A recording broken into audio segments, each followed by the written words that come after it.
Thank you for staying with us. हमारे साथ रामदेव अग्रवाल हैं मोतीलाल ओसवाल सिक्योरिटीज़ के, और जो तिमाही नतीजे गई थी क्या धमाल की थी।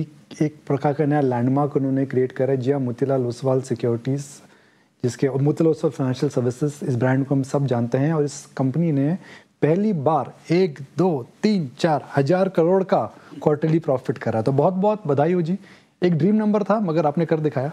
I am also quite excited कि मतलब ने इतना अच्छा नंबर आया, क्योंकि ये चीज़ तो खाली टेलमेंट के साथ ही आ सकती है।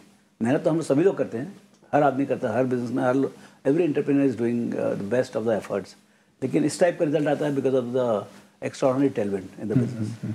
तो वो तो है, अभी बहुत जोर से चल रहा है। तो आपके जो बड़े बिजनेसेस हैं, broking, wealth management, private equity, जो बड़े बिजनेसेस हैं, आपको क्या लगता है, हाउसिंग, आपको क्या लगता है इन सभी बिजनेसेस में भी टेलमेंट अगले कुछ सालों तक है?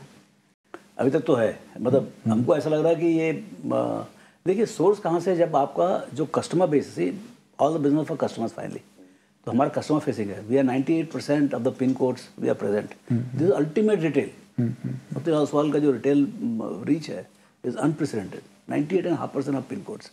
तो अब वहाँ से लोग आ रहे हैं। पहले क्या जाने की जरूरत नहीं थी, 10-20 सिटी में आप काम करो और काम हो गया उससे, बल्कि आप मतलब जो छोटी छोटी जैसे इंदौर, रायपुर, जबलपुर, वहाँ पर कोई जाता भी नहीं था। जैसे जैसे रोड पहुँचे, जैसे जैसे डिजिटल इंफ्रास्ट्रक्चर पहुँचा, अब तो गांव-गांव में कस्टमर्स हैं, यू नो। सो ये जो एक्सपांशन ऑफ द डिस्ट्रीब्यूशन हुआ है digitally, but basically more of a digital end of course physical infrastructure, उसी कारण से Tier 2, Tier 3, Tier 4, Tier 5, Tier 6 they are coming in, and the regulators, SEBI particularly, has done wonderful job of harnessing the kind of flow, the capital formation जो ये करवा रहे हैं पूरा। So that has, ये कोविड के बाद हुआ है। कोविड के बाद जहाँ से डिजिटल ऑनबोर्डिंग हुआ है, तब से जो है आपको instead of 3 or 4 lakh customers for the system, we are getting 3 to 4 million customers, 10x। अच्छा, ये क्यूमुलेटिव होता है, मतलब हर महीने आते जा रहा है। तो अभी तक तो 160 मिलियन हुआ है टिल जून, 160-62। मेरे को लगता है it is headed for 300 million in next 3 to 4-5 years। तो ये जो एक्सपांशन है, तो ये इतना 3-4 साल दिखता है, क्योंकि अभी 4 मिलियन कस्टमर को मंथली आ रहा है, मतलब काफ़ी जूस है अभी। तो ये समझते हुए, और इकोनॉमी तो ऑलरेडी एट 7-8% कंपाउंडेड चल ही रहा है, तो मेरे को लग रहा है कि जो जिस ढंग का एक्साइटमेंट रिटेल में है या पार्टिसिपेशन में है, वो इंक्लूजन जो हो रहा है, इट इज़ एक ही बार होता है। अब वो चाहे 5 साल लगे, 10 साल लगे, एक बार आपका 400-500 मिलियन हो गया, then incremental growth will be very slow. क्योंकि अभी क्या है, अभी जैसे मान लो 30 मिलियन कस्टमर आते हैं, तो 30 मिलियन कस्टमर आते हैं 150 के ऊपर, तो वो 20% ग्रोथ होता है। लेकिन जब 300 मिलियन हो गया और उसके ऊपर 30 आएगा, तो 10% होगा। तो अभी क्या है कि बेस इफेक्ट अभी आया नहीं अभी तक। अच्छा, तो 2-3 साल लगेगा जब बेस इफेक्ट आने लगेगा, फिर उसके बाद I think growth which is at 25% will come down to maybe 20% और something like that. But right now I think we are in a very high trajectory. आप ब्रोकिंग बिजनेस में, जिसका सब में सब अब लोग मान रहे हैं कि एफएनओ का ट्रेडिंग वॉल्यूम बढ़ चुका है, एफएनओ का वॉल्यूम नीचे आना चाहिए, दूसरा ब्रोकिंग में कंपटीशन आ चुका है, कैपिटल मार्केट की साइकिल होती है, तो आपको नहीं लगता है जो फैक्टर्स हैं, जो सिक्लिकल फैक्टर्स हैं, जो एक्टिविटी फैक्टर्स हैं, ये आपकी बिजनेस को फ्यूचर में इम्पैक्ट कर सकते हैं? देखिए, अभी तो पॉजिटिवली चल रहा है सब कुछ। अभी क्या है, regulators are going to see is it becoming unhealthy, the quantum of volume and all, and their best judgement they will bring margining और they will bring some kind of restriction कि भाई लॉट साइज बढ़ाओ, ये करो, मतलब now the committee is there, they will do. So what happens is that when this kind of a healthy restrictions come for the orderly development of the market, what happens is that maybe जो आपका जो volume है, जैसे मान लो 100 का volume है, 100 का volume 70 होगा, 80 होगा एक बार, लेकिन मेरे को पूरा कॉन्फिडेंस है 1.5 से 2 साल के बीच में अगेन ऑल टाइम हाई हो जाएगा।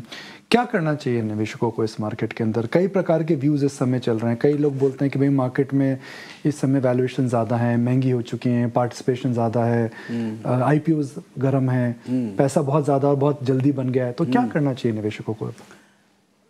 पेशेंट होना चाहिए। सी जो देखिए, 2 टाइप के इन्वेस्टर, एक तो जो बजाय हैं उनका क्या बिहेवियर होना चाहिए, और जो नहीं है बाहर है उनको क्या होना चाहिए, है ना। 2 टाइप के निवेशक हैं। तो जो अंदर हैं, जैसे हमारे जैसे आप हैं, हम लोग कोई प्रॉब्लम नहीं, क्योंकि हम खाए पिए मोटे यहाँ बैठे हुए हैं। 5-10% करेक्शन हो जाएगा तो उससे कुछ दुनिया का अंत नहीं होने वाला है, क्योंकि कहानी कब एक्सप्लोड हो जाएगा। सी अभी ये क्या, probability of explosion is more than probability of implosion. तो मैं अब तो आपने टिकट करा रखी है, जी जी जी, तो मैं वहाँ से जाऊँ क्यों मैं? कि भाई 1 साल ठीक है पैसे नहीं बनेंगे, 22-23 में पैसे नहीं बने थे, 23-24 में पैसे बना, अभी 24-25 में हो सकता है कि इट माइट बी म्यूटेड, 25% ना बने, शायद 5% बने, 10% बने, हो सकता है -5%, लेकिन उससे आपकी जो लॉन्ग जर्नी है वो छोड़ने का नहीं। ये कहानी जो कंपाउंडेड कहानी है, इंडिया कहानी 15% आपको 40 साल से बना है, देयर इज नो रीजन कि अगला 40 साल भी नहीं बनेगा। लेकिन जब 40 साल की बात करूँ तो बहुत डर लगता है, लेकिन मैंने देखा है 100 का सेंसेक्स 80-85 हज़ार होते हुए। ओके, तो अब वो जो मैं देखा हूँ, मेरे को लगता है अब जो कंडीशन जो है इंडिया के लिए उससे भी अच्छा है पीछे से। So making 12 to 15% compounded is not difficult. तुम unless you are too greedy. अच्छा, दूसरा क्या अल्टरनेटिव क्या करो? ठीक है, मान लो बेच दिया आपने, कहाँ जाओगे आप? बैंक में जाओगे, आपको 6% 7% डिपॉजिट का मिलेगा, और वो भी टर्म डिपॉजिट। यदि आप सेविंग्स करोगे तो शायद कम ही मिलेगा, टैक्स भी लगेगा, और टैक्स भी भर के लगेगा, आपको 38% टैक्स लगेगा, आप हाई इनकम ग्रुप में हो, तो नेट क्या बचेगा? 5%, 5.5%। तो ठीक है ना भाई, मैं इधर ही बैठा रहता हूँ। मार्केट में दो बड़े इस समय चीज़ें हुई हैं जिसको मार्केट ने इग्नोर करा है, इलेक्शन का वर्डिक्ट और बजट के दिन टैक्स चेंजेस। मगर मार्केट में देखिए क्या कमाल की तेजी है, नीचे गिरता है और इंट्राडे रिकवरी हो जाती है।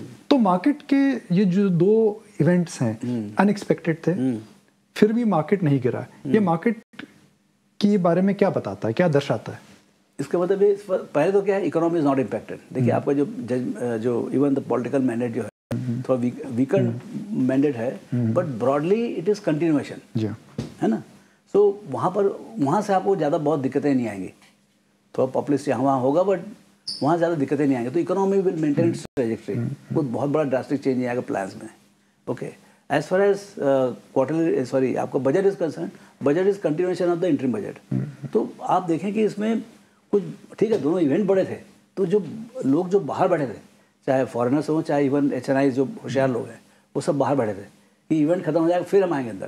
तो वो सब जून में आए जोर से, जैसे इलेक्शन का रिजल्ट आया, आप देखो जून का परफॉर्मेंस बाजार का, तो क्या है बाजार में फ्लो बहुत ज़्यादा है। अच्छा, सब म्यूचुअल फंड वाले जो है ना, they are sitting on fence, they are sitting with 10 to 15% cash in hand, and flow is relentless. आप ये सोचो आप खरीदो कैसे नहीं आप। अच्छा, अब सवाल ये कॉर्पोरेट परफॉर्मेंस क्या होगा, ये तो होगा पी साइड। अभी अर्निंग साइड क्या होगा? ये क्वार्टर बहुत म्यूटेड है, let's understand. I only hope that next quarter is recovery, because this was the election quarter, summer का टाइम था, बहुत इंटेंस ये था, so activity was low. I only hope that जो साल का प्रोजेक्शन है कि we will do about 15% EPS growth from 1000 to 1120, 1130, वो आ जाए बस। That's the only now ask from the market. तो एक मार्केट में साइकिल होती है, आप समझते हैं, ये एक्सट्रीम बेरिशनेस से चालू होती है, कोविड में चालू हुई, फिर जब तेजी आती है तो उसको कोई मानता नहीं है, डिसबिलीफ आता है, फिर मार्केट इग्नोर करता रहता है, फिर उसके अंदर एक्सेप्टेंस आता है, पार्टिसिपेशन आता है, डिनायल आता है कि भाई कभी मार्केट नहीं गिरेगा। तो मार्केट साइकिल में हम किस स्टेज पे हैं? क्या अर्निंग्स और मार्केट अभी साथ साथ चल रहे हैं? अभी तक तो साथ साथ चल रहा है, अभी तक साथ साथ चल रहा है। And who knows about the earnings, मतलब प्रोजेक्शन रहता है, लेकिन बहुत सारे factors, it's multiple factors which contribute to the earnings of a company और द एंटायर कॉर्पोरेट वर्ल्ड। तो वो तो मतलब as we go forward it will happen. लेकिन ऐसा भी नहीं कि बहुत पेसिमिज्म। जो हमारी बजट पार्टी हुई, जी हाँ, जी हाँ, जी शायद आपको इनवाइट रहा होगा। हाँ जी, हाँ जी। तो उसमें सब जितने महान भाव होते हैं सबको पूछते हैं। तो उसमें एक चीज आया कि nobody is bearish significantly, some people are on cash, but ऐसा मतलब एक साल के बेसिस पूछोगे तो almost everybody was for positive. तो ऐसे ऑप्टिमिज्म की कमी नहीं है, बहुत ऑप्टिमिज्म है सिस्टम में। All said and done, it is not a pessimistic market माहौल। तो हो सकता है कि शायद there could be a disappointment in the shorter run in the marketplace. तो एक अगर मुंबई टर्मिनोलॉजी में बात करूं कि एक अगर बुल मार्केट एक ट्रेन जर्नी है, चर्च गेट पर चालू होता है और कांदीवली में खत्म होता है, तो रामदेव जी बुल मार्केट कहाँ पहुंचा है अभी? भैया क्या चर्च गेट तो चालू का ठीक है, हाँ। लेकिन ये कांदीवली जैसा स्टेशन नहीं है। अच्छा। ये जो है मतलब अहमदाबाद और सौराष्ट्र के आखिरी मतलब बहुत लंबे मतलब हजारों स्टेशन है इसमें, समझे ना? मुझे लगा आप तो बोलेगा मोतीलाल ओसवाल स्टेशन तक जाएगा। जो आपने स्टेशन का नाम करा। देखिए क्या है कि every day is a new journey in a way कि मतलब जो इंडिया का जो हालत है ना, हम इतने पुअर हैं। When the world is earning on an average $15,000-17,000, हमारा $2,500 है। हम भाई मतलब फॉरगेट अबाउट बिकमिंग विकसित country, let me become the world average. जी हाँ, जी हाँ, जी वो तो कम से कम एम्बिशन होना चाहिए। हम इतने तो बेवकूफ नहीं कि हम we can not be world average. तो वर्ल्ड एवरेज होने में मतलब है वी टॉक अबाउट 20-30 इयर्स का जर्नी।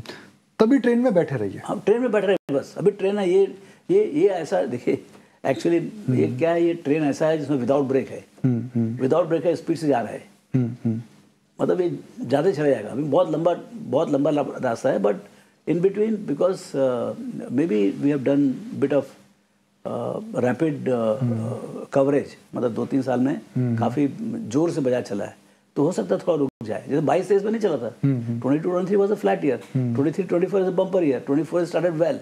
तो कहाँ पर रुकेगा, कब करेक्शन होगा ये नहीं मालूम, लेकिन 5 साल का यदि टारगेट रखें आप तो 5 साल का 15% compounded double from here is not a bad target to have. 5 साल में अगर मार्केट डबल होता है तो it is something which according to you is a reasonable estimate and उतना एक्सपेक्ट करना गलत नहीं। पर अगर मार्केट डबल होता है तो कई चीजें 3 गुना, 4 गुना, 5 गुना हो जाएंगी, और स्टॉक इन्वेस्टर तो वही ढूंढता है। वो तो लालच वाली बात है, उसके ऊपर का बात करने का जो सब स्टॉक इन्वेस्टर तो वही ढूंढता है। वो करता है, लेकिन वो फिर आप मेहनत करो, आप हो सकता है 50 टका मिल जाए आपको, 15 टका में। वो तो जो तीरंदाज लोग हैं, जो राकेश बाबू जैसे थे, उनकी तो बात ही अलग है ना। वो तो मतलब उनको तो डूबे हुए मार्केट में पैसा कमा लेते हो, समझे ना, तो उनकी बात छोड़ दो आप। बट इन जनरल आप मतलब इंडेक्स से जाकर खरीद लो आप, तो भी आपको पैसे डबल होंगे। अच्छा, आपको अल्टरनेटिव क्या है बताओ मेरे को, आप कहाँ जाओगे आप?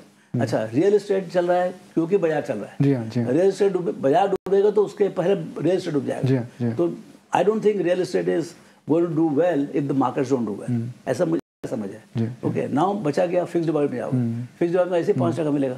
आई am reasonably sure on a 5 year basis BSE Sensex will beat the post return from SBI deposits. और वही एसेट एलोकेशन होती है, equities buying future purchasing power, बने रहें, टिके रहें, बाय राइट, सिट टाइट। ज़्यादा लालची ना हो, ज़्यादा लालची ना हो, पेशेंस हो। खराब बाजार क्या है, रोज बाजार बढ़ता तो क्या होता है कि बहुत इंपेशेंस हो जाता है, 1-2 दिन भी थोड़ा तो चेहरा लड़ जाता है। ऐसा नहीं होना चाहिए, ऐसा नहीं होना चाहिए। You should be happy every time. चलिए, thank you very much, and आपने समय निकाला, बहुत बहुत शुक्रिया। Thank you, thank you very much.